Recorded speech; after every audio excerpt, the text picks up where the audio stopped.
Ayun, sa mga nagtatanong na mga katambay natin diyan kung paano mag-transfer ng Pi sa kanilang exchanger. So meron na pong dalawang exchanger na open. Ito po yung OKX at saka yung Bitget. So ganyan lang po ang gawin natin. Oh. Punta tayo sa Pi natin. Tapos mayroong tatlong arrow sa taas. Pindutin natin yon. Punta kayo sa Pi browser. Yan, mag-login po kayo gamit ang inyong mga password. Yan po. So medyo mabagal ang internet natin. So tingnan natin. Yan. Tapos makikita nyo yung wallet. So punta po kayo dyan. Click nyo po yung wallet. So may nakalagay po dyan na Praise, unlock with Praise at saka unlock with fingerprint. Sa akin po nakaset na yung aking fingerprint. So yan na po ang gagamitin ko. Click ko lang po yung fingerprint. Tapos magbubukas na po yan.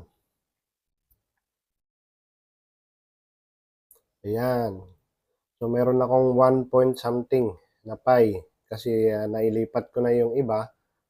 So ayan, may nalipat na ako dati nung pag-open ng bago mag-open. Bago mainnet, mag-launch. So na-open ko na. Request kayo, click nyo lang pay and request. Makikita nyo yung pay and request. Click nyo lang po yan. Tapos, manual add your wallet address. So, yan po ang gagamitin natin. Yan. Tapos, tatype nyo lang kung ilang Pi yung gagamitin ninyo. Halimbawa, 100. So, type nyo po 100. Then, punta po kayo sa browser ninyo. OKX. Kung may OKX kayo. Kung meron kayong Bitget, doon sa Bitget. Punta po kayo doon. Yan. Yan po yung aking OKX. So, meron po diyang nakalagay na yung deposit crypto. Sa taas, yung green na yan. Click po natin yan.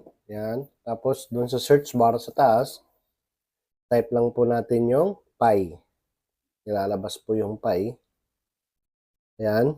Lalabas yung Pi. Yan. Slide nyo lang po yan para mag-continue.